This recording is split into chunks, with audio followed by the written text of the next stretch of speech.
of you wanted to know what happened concerning the situation with the married man who came to the hotel where I work at and tried to check in with a side piece, and I refused to give him a room only because I knew his wife very well and I refused to let him cheat on her. She's a good woman, she's my good friend, and I refused to give him a room because I didn't want him to cheat on her.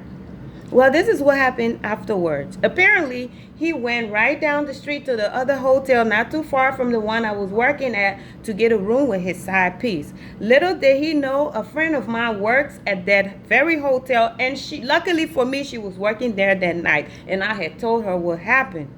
So when they show up at the hotel, she calls me. She said, guess what? I said, what? She was like, them two you told me about, they're here trying to get a room. I was like, oh, for real? Okay, thank you for telling me. I was almost off work anyway, so when my relief came, I rushed over there like a paramedic. I said, what room did you give them? She was like, nah, I'm not telling you that, girl. I'm not about to lose my job over this. This does not concern me, okay? I was like, no problem. I'm about to call his wife then. She was like, why would you do that? This has nothing to do with you. I said, that's my best friend. Oh, really? I said, I'm calling her right now. So I called her. I was like, girl, what you doing? She's like, nothing. I said, where's your husband right now? She's like, he's at work. At what work? Oh, he told me that somebody didn't show up for their shift, so he got to stay there until he gets somebody to come and cover the shift. I was like, apparently it's a side chick who came to cover that shift. She was like, what?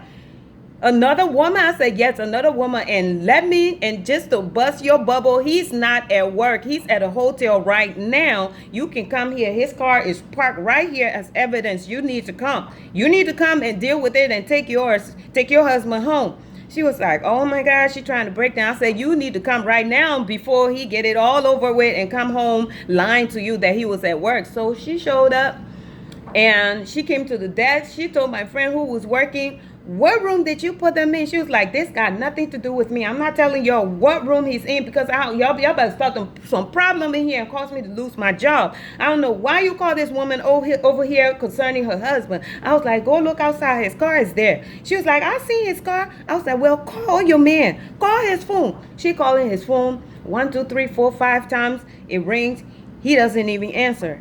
I was like, oh, you know he's getting down right now. She started breaking down. She don't know what to do. She tells the receptionist, that's my husband. You see my ring? You see my ring? You see my ID? We have the same last name. That's my husband. You need to tell me what room he's in. The receptionist said, no, ma'am, I can't help you. If you got a situation, call the cops. This got nothing to do with me. I was like, hey, calm down. You know what you need to do?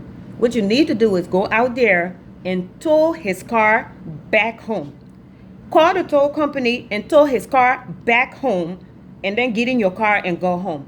At least with his car being at home and he having to find a ride to get home from the hotel to home, when he get home, he'll have a lot of explaining to do because he will already realize that you already know what he came from doing.